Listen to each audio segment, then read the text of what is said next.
About a quarter of the bones in the human body can be found in the hand, 27 to be exact. A complex machine of parts working together to grab, drag, and drop. The hand is the core operator to function in the physical world, but the hand also has a digital counterpart. Enter the mouse, a complex machine of parts working together to grab, drag, and drop. As a supply chain manager and content creator, productivity and functionality are must-haves for a day-to-day mouse. So, this begs today's question.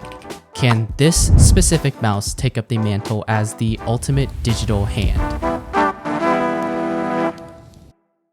The productivity mouse space has been dominated for a while by the Logitech Master series, and it's quite obvious why. Like its namesake, it's a master at any task, and this mastery comes at a premium price. But some of us are a little more adventurous, or maybe just on a budget. Regardless, the underdog narrative resonates with many, and the underdog in today's story is... It's not hard to tell why this mouse directly competes with the Logitech 3S. From the silhouette to the placement of the buttons, there's an uncanny resemblance. I was quite surprised by the build quality. Despite weighing less than the 3S, the Rapoo is still well put together. There are no loose parts, and no creaks or noise when applying pressure to the different areas. Its ergonomic shape fits comfortably in the hand, and the textured rubber grip ensures a secure hold during intense work sessions. The scroll wheel is smooth and precise, while the buttons offer a satisfying click. There's only two things that I wasn't a super big fan of. 1. How high the side scroll wheel is. You do have to lift your thumb almost as high as your index finger in order to be able to turn the side scroll wheel. And 2. How easily the middle mouse button clicks. It's pretty easy to accidentally press while scrolling too fast, which can get a little annoying. However, I actually think the overall aesthetic looks a little cooler than the 3S, with some sharper edges and more dramatic shapes. But form is only half the battle. What about function?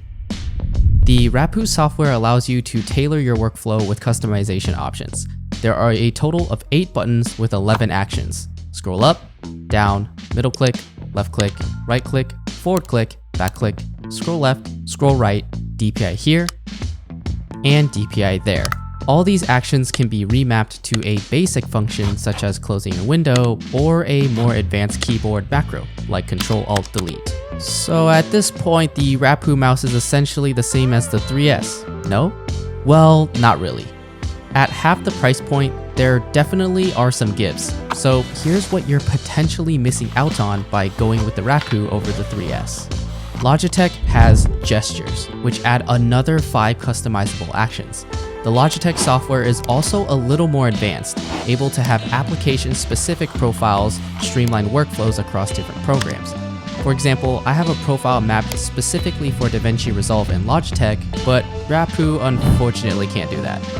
Finally, the Logitech has an electromagnetic scroll wheel, which allows for free spinning, ideal for navigating long documents or web pages, whereas the Rapoo scroll wheel is just a basic scroll wheel. Whether the extra features justify the $50 premium depends on your individual needs and preferences. So, if you enjoyed the cinematic review of the Rapoo MT760, please give a like and subscribe. And if you want to check out both of the mice mentioned today, links are in the description. Thanks for stopping by, and I'll see you in the next film.